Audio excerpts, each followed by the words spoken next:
আসসালামু আলাইকুম সকলকে। আজকে আমরা রাসায়নিক বন্ধন, যেটা আমাদের সপ্তম অধ্যায় বিজ্ঞানের নবম শ্রেণী বিজ্ঞান, এটা নিয়ে পড়াশোনা করব। হ্যাঁ, আমরা এর আগে আমাদের 6টা চ্যাপ্টার সিরিয়ালি শেষ করে আসছি। আচ্ছা, তো পর্যায় সারণী অধ্যায়টাতে আমরা পড়েছি আমাদের এই পর্যন্ত টোটাল আবিষ্কৃত মৌলের সংখ্যা হচ্ছে 118টা, তাই না? 118টা। এই 118টা মৌল প্রকৃতিতে বিভিন্ন ফর্মে থাকতে পারে। তো আমরা প্রকৃতিতে এদেরকে অণু হিসেবে দেখতে পারি, যৌগমূলক হিসেবে দেখতে পারি, যৌগ হিসেবে দেখতে পারি, মানে প্রকৃতি এটা বিদ্যমান থাকে এরকমভাবে। তো অণু হচ্ছে কতগুলো পরমাণু সমন্বয়ে গঠিত হবে। সাপোজ অক্সিজেন একটা মৌল, যেটার পারমাণবিক সংখ্যা হচ্ছে 8। অক্সিজেন যখন দুটো একসাথে সমযোজী বন্ধন গঠন করবে, তখন এরা অণু গঠন করবে, তাই না? অক্সিজেন অণু, যেটাকে আমরা অক্সিজেন গ্যাস বলছি আর কি। প্রকৃতিতে অক্সিজেনের এই পরমাণু ফর্মে পাওয়া যায় না, এটাকে আমরা অক্সিজেন গ্যাস হিসেবে সবসময় প্রকৃতিতে পাবো, ঠিক আছে? সেমভাবে আমরা বলতে পারি নাইট্রোজেন গ্যাস, তারপর বিভিন্ন যৌগ, ক্যালসিয়াম ক্লোরাইড, এখানে আমরা ক্যালসিয়াম দেখতে পাচ্ছি, ক্লোরাইড দেখতে পাচ্ছি, একটা ক্যালসিয়াম দুইটা ক্লোরিনের সাথে যুক্ত আছে। ওকে, এভাবে আমরা অণুগুলা পরিবেশে দেখতে পাবো। এবং এই অণুগুলা পরস্পরের সাথে কিভাবে যুক্ত থাকবে? পরস্পরের সাথে বিভিন্ন রাসায়নিক বন্ধনের মাধ্যমে যুক্ত থাকবে। কেউ আয়নিক বন্ধন, কেউ সমযোজী বন্ধন, আমরা পড়ব বিস্তারিত। এ দিয়ে মূলত আমাদের এগুলো আলোচনা। তো এর আগে আমাদের যোজনী যোজ্যতা সম্পর্কে কিছু ধারণা নেওয়া লাগবে, ঠিক আছে? তো যোজ্যতা ইলেকট্রন কি? যোজ্যতা ইলেকট্রন, তো আমরা যখন দ্বিতীয় অধ্যায় পড়েছিলাম পদার্থের গঠন, এখানে আমরা দেখতে পাচ্ছি কোনো মৌলের সর্বশেষ শক্তি স্তরে ইলেকট্রন থাকে। হ্যাঁ, আমি যদি অক্সিজেনের টাকি, অক্সিজেনের লাস্ট সেলে অক্সিজেনের ইলেকট্রন মানে হচ্ছে কত? 1s2 2s2 2p4, তাই না? অক্সিজেন 8। তো লাস্ট সেল কোনটা? শক্তি স্তর হচ্ছে 2 নম্বর শক্তি স্তর। কয়টা ইলেকট্রন টোটাল? 6টা ইলেকট্রন লাস্ট সেলে। আচ্ছা, তো এখানে অক্সিজেনের লাস্ট সেলে ইলেকট্রন হলো 6টা, আমরা 6টা ইলেকট্রন দিলাম। লাস্ট সেলে ইলেকট্রন হচ্ছে 6টা। তো কোনো পরমাণুর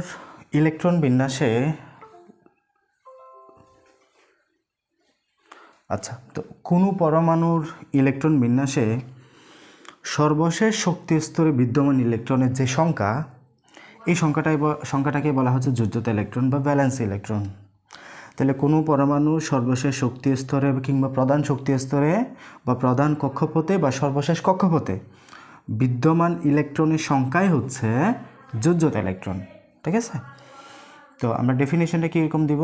কোনো মৌলের পরমাণুর সর্বোচ্চ প্রধান শক্তি স্তর কিংবা সর্বশেষ কক্ষপথে যে সংখ্যক ইলেকট্রন থাকবে সেটার সংখ্যাই হলো যোজ্যতা ইলেকট্রন। ওকে, তো যোজ্যতা ইলেকট্রন হচ্ছে কোনো পরমাণুর সর্বশেষ শক্তি স্তরে বিদ্যমান টোটাল ইলেকট্রন সংখ্যা। ওকে, আচ্ছা, তো আমরা উদাহরণে দেখি বোরনের ক্ষেত্রে। Boron 5, 1s2 2s2 2p1, last সেলে ইলেকট্রন সংখ্যা কত? 3টা। তার মানে যোজ্যতা ইলেকট্রন কত? যোজ্যতা ইলেকট্রন হচ্ছে 3। অক্সিজেনের জন্য ইলেকট্রন বিন্যাস হচ্ছে 1s2 2s2 2p4, last shell electron সংখ্যা কত? 6। যোজ্যতা ইলেকট্রন কত হলো? তাহলে যোজ্যতা ইলেকট্রন হবে সিম্পলি 6। ওকে, আচ্ছা, তো এটাই হচ্ছে আমাদের যোজ্যতা ইলেকট্রনের যে বিষয় ওটা। এবার আমরা আসি হলো যোজনী ইলেকট্রনটা কি। তো অণু গঠনের সময় কোনো মৌলের পরমাণুর সাথে আরেকটা পরমাণু যুক্ত হওয়ার ক্ষমতা। আমরা এতে পড়ব আয়নিক বন্ধন কি, সমযোজী বন্ধন কি। তবে আমরা যেহেতু পর্যায় সারণী অধ্যায়টা পড়ে আসছি, আমাদের জানার কথা কোনো মৌলের সর্বশেষ শক্তি স্তরটা সবসময় অষ্টক ফিল আপ করতে চায় কোনো রকমভাবে। আমরা যদি উদাহরণ দেই, সাপোজ সোডিয়াম, হ্যাঁ, সোডিয়াম, এক্ষেত্রে 1s2 2s2 2p6 3s1, last সেলে ইলেকট্রন কয়টা? একটা। আচ্ছা, সে অষ্টক ফিল আপ করতে চাইবে, অষ্টক ফিল আপ মানে লাস্ট সেল শক্তি স্তরে সে 8টা ইলেকট্রন ফিল আপ করতে চাইবে, 8টা ইলেকট্রন। তো এখানে তার লাস্ট শক্তি স্তর হচ্ছে এখানে 3 নম্বর। সে যদি লাস্ট শক্তি 8টা ফিল আপ করতে চায়, তাকে 3 নম্বর কক্ষপথে তারা 7টা ইলেকট্রন যোগ করতে হবে। প্রকৃতিতে এত শক্তি নাই যে সে 7টা ইলেকট্রন নিতে পারবে কারো থেকে। তো কী করা হয়, এই ইলেকট্রন সুন্দরভাবে দান করবে, একটা ইলেকট্রন দান করে দিবে। দান করলে সে সোডিয়াম প্লাস আয়নে পরিণত হয়ে 2s2 2p6 1s2 এই যে 2p6 লাস্ট সেলটা এখন অষ্টক ফিল আপ হয়ে গেল, 8টা ইলেকট্রন ফিল আপ হইল। এরা এভাবে ইলেকট্রন দান করে।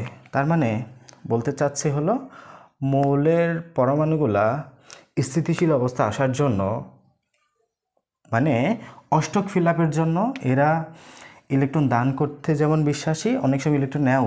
সাপোজ ক্লোরিন কিংবা fluorine 1s2 2s2 2p6 3s2 3p5 last shell electron 7টা। সে অষ্টক ফিল আপের জন্য হয় 7টা দিবে, না হয় একটা নিবে। তাহলে একটা সে সহজেই নিয়ে নিতে পারবে এবং এভাবে সে 3p6 3s2 3p6 যেটাকে আমরা বলি ক্লোরিন মাইনাস, এভাবে সে পরিণত হয় ক্লোরিন মাইনাস আয়নে। কেউ একজন দিবে, কে একজন নিবে। তো যত সংখ্যক ইলেকট্রন দান করতেছে কিংবা যত সংখ্যক ইলেকট্রন গ্রহণ করতেছে, সোডিয়াম থেকে সোডিয়াম আয়নে পরিণত হওয়ার জন্য একটা ইলেকট্রন গ্রহণ, ক্লোরিন থেকে ক্লোরিন মাইনাস আয়নে পরিণত হওয়ার জন্য সোডিয়াম থেকে সোডিয়াম আয়ন পরিণত হওয়ার জন্য একটা ইলেকট্রন দান, ক্লোরিন থেকে ক্লোরিন মাইনাস আয়নে পরিণত হওয়ার জন্য একটা ইলেকট্রন গ্রহণ। যত সংখ্যক ইলেকট্রন কেউ একজন বর্জন করলো, যত সংখ্যক ইলেকট্রন কেউ একজন গ্রহণ করলো, সেই সংখ্যক ইলেকট্রনের সংখ্যাটাই হচ্ছে যোজনী ইলেকট্রন। ওকে, এটাই হচ্ছে তার যোজনী। তাহলে যোজনী কাকে বলবো পরমাণুর অনুগঠনের সময়। তাহলে ফাইনালি যখন সোডিয়াম এবং ক্লোরাইড আসবে, সোডিয়াম ক্লোরাইড অনুগঠন করবে, এটা একটা অণু। তাহলে অনুগঠনের সময় সোডিয়াম ক্লোরাইড একটা অণু। অনুগঠনের সময় কোনো মৌলের একটা পরমাণু আরেকটা পরমাণুর সাথে যুক্ত হওয়ার যে ক্ষমতা, তাহলে সোডিয়াম একটা ইলেকট্রন দান করবে, ক্লোরাইড একটা ইলেকট্রন গ্রহণ করবে, ফাইনালি একটা সোডিয়াম একটা ক্লোরাইডের সাথে বন্ধন গঠন করবে, যেটা আমরা পরবর্তীতে জানবো এটা আয়নিক বন্ধন। এবং যত সংখ্যক ইলেকট্রনের আদান প্রদানটা হলো উইথ রেসপেক্টিভ মলিকিউল আমাদের মৌলের জন্য, ওই সংখ্যাটাই হচ্ছে তার যোজনী। ওকে, আচ্ছা। তো অনুগঠনের সময় কোনো মৌলের একটা পরমাণুর সাথে অপর একটা পরমাণু যুক্ত হওয়ার ক্ষমতা আমরা দেখি এই জায়গাটাতে একটা নাইট্রোজেন 3টা হাইড্রোজেনের সাথে যুক্ত হয়েছে। ওকে, নাইট্রোজেনের সাথে 3টা হাইড্রোজেন, মানে একটা নাইট্রোজেন পাবো 3টা হাইড্রোজেন পাবো। আচ্ছা, তো এখানে আমরা দেখতেছি নাইট্রোজেনের সাথে যুক্ত হচ্ছে হাইড্রোজেন। এবং বাবার বিষয় এখানে নিশ্চয় নাইট্রোজেনের 3টা হাত খালি আছে, নাইট্রোজেন নিশ্চয়ই 3টা ইলেকট্রন গ্রহণ করছে বা শেয়ার করছে। শেয়ার দেখবো আমরা পরবর্তী সমযোজী বন্ধন। হাইড্রোজেনও 3টা, আমাদের 3টা হাইড্রোজেন একটা নাইট্রোজেনের সাথে বন্ধন গঠন করছে। তো এক্ষেত্রে আমরা সবসময় যোজনী আড়াআড়িভাবে আমাদের আদান প্রদান হয়। তো নাইট্রোজেনের যোজনী হলো 3, হাইড্রোজেনের যোজনী হলো 1। এখানে কিছু নয় মানে কত আছে, 1 আছে। তো NH3-তে আমরা দেখতে পাচ্ছি একটা নাইট্রোজেন 3টা হাইড্রোজেনের সাথে যুক্ত হচ্ছে। তার মানে নাইট্রোজেনের যোজনী হলো 3, হাইড্রোজেনের যোজনী হলো 1। সোডিয়াম ক্লোরাইড একটা সোডিয়াম একটা ক্লোরাইডের সাথে যুক্ত হচ্ছে, তার মানে সোডিয়ামের যোজনী হলো 1, ক্লোরাইডের যোজনীও হলো 1, কিছু নয় মানে 1 1 আছে। ক্যালসিয়াম অক্সাইড একটা ক্যালসিয়াম একটা অক্সিজেনের সাথে যুক্ত হচ্ছে, তার মানে ক্যালসিয়ামের যোজনীয় হলো 1, অক্সিজেনের যোজনীয় হলো 1। এক্ষেত্রে 1 বলাটা ভালো দেখে না, কারণ হলো ক্যালসিয়ামের যোজনী আলটিমেটলি হচ্ছে 2, অক্সিজেনের যোজনীয় হচ্ছে 2, মানে এরা দিয়ে নেওয়া করছে। হ্যাঁ, পরবর্তীকালে এরা 2 দিয়ে ভাগ হয়ে উভয়কে যদি 2 দ্বারা ভাগ করে ক্যালসিয়াম অক্সাইড হয়, মানে যোজনী সেম এদের। আচ্ছা, তো আমরা দেখতে পাচ্ছি কি যোজনী হলো মৌলের পরমাণুর সাথে যুক্ত হওয়ার ক্ষমতা। নাইট্রোজেন যদি হাইড্রোজেনের সাথে যুক্ত হতে চায় বা হাইড্রোজেন যদি নাইট্রোজেনের সাথে যুক্ত হতে চায়, হাইড্রোজেনকে আমাদের 3টা নিয়ে আসতে হবে, কারণ নাইট্রোজেনের যোজনী 3। তাহলে এটার ক্ষমতা সোডিয়াম ক্লোরাইড, ক্লোরিন যদি সোডিয়ামের সাথে যুক্ত হতে চায় একটা আসতে হবে, কারণ সোডিয়াম যোজনী 1। তাহলে অনুগঠনের সময় কোনো মৌলের একটা পরমাণুর সাথে যুক্ত হওয়ার যে ক্ষমতা, ওটাই হচ্ছে আমাদের যোজনী। আর যোজ্যতা ইলেকট্রন হচ্ছে সর্বশেষ শক্তি স্তরের টোটাল ইলেকট্রন সংখ্যা। এখন আমি একটা পার্থক্য বলি যোজ্যতা ইলেকট্রনের সাথে এবং যোজনীর সাথে।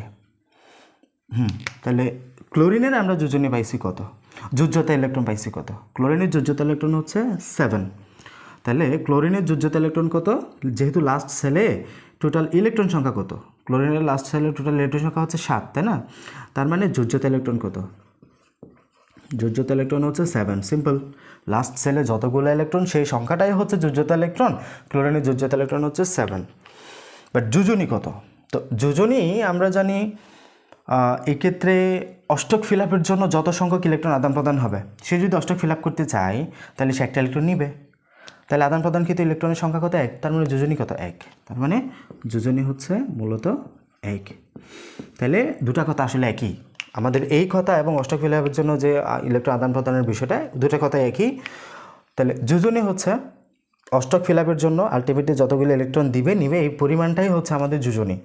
এক্ষেত্রে যোজ্যতা হলো 7, যোজনী হচ্ছে 1, কারণ সে একটা ইলেকট্রন নিবে অষ্টক ফিল আপের জন্য। সেমভাবে গ্রুপ 16 এর ক্ষেত্রে লাস্টে 6টা ইলেকট্রন পাবো, প্রত্যেক মৌলই 2টা ইলেকট্রন বাইরে থেকে নিবে, দ্যাটস ওয়াই যোজনী হলো 2 এবং যোজ্যতা ইলেকট্রন হলো 6, যেহেতু লাস্ট সেলে ইলেকট্রন আছে 6টা। অক্সিজেন, সালফার, সেলেনিয়াম এগুলোর ক্ষেত্রে একই। গ্রুপ 15 এর ক্ষেত্রে নাইট্রোজেন, ফসফরাস এগুলোর ক্ষেত্রে লাস্ট ইলেকট্রন কয়টা? 5টা। 3টা ইলেকট্রন নিবে অষ্টক ফিল আপের জন্য, যোজনী 3, যোজ্যতা ইলেকট্রন হচ্ছে 5। ওকে। গ্রুপ 1-2 এর ক্ষেত্রে লিথিয়াম, সোডিয়াম, পটাশিয়াম, গ্রুপ 1 এক্ষেত্রে লাস্টে ইলেকট্রন কয়টা?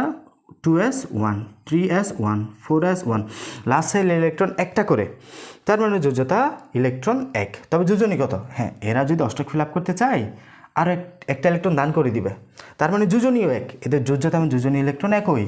গ্রুপ 2 এর ক্ষেত্রে বেরিলিয়াম, তারপর ম্যাগনেসিয়াম, ক্যালসিয়াম কত? 2s2, 3s2, 4s2, last shell electron 2টা, ইলেকট্রন ত্যাগ করে ধনাত্মক আয়নে পরিণত হইতেও 2টি ইলেকট্রন দান করবে, তার মানে যোজ্যতাও 2, যোজনীয় 2। এভাবে অনেক ক্ষেত্রে আমরা দেখব যোজ্যতা এবং যোজনী একই রকম পেয়ে যাচ্ছি।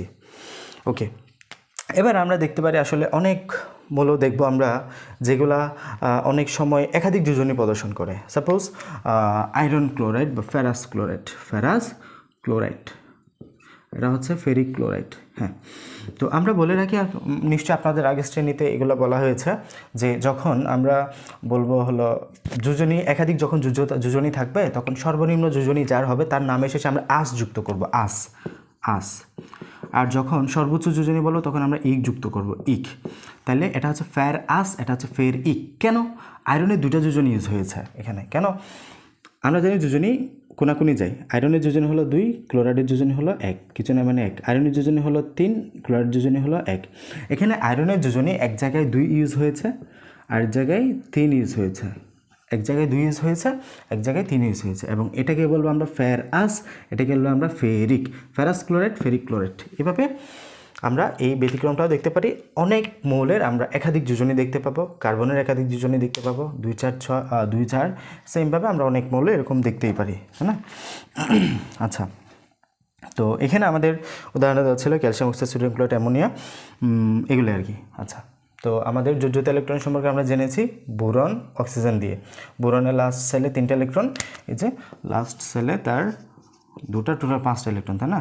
তো লাস্ট সেলে টোটাল 3টা ইলেকট্রন, এই 3এর সংখ্যাটাই হচ্ছে তার যোজ্যতা ইলেকট্রন। অক্সিজেনের ক্ষেত্রে সেম 6টা ইলেকট্রন। ওকে, তাহলে এটাই ছিল আমাদের প্রথম লেকচার। আমরা যোজনী যোজ্যতা ইলেকট্রন সম্পর্কে মোটামুটি বিস্তারিত একটু আলোচনা করার চেষ্টা করেছি। আসসালামু আলাইকুম।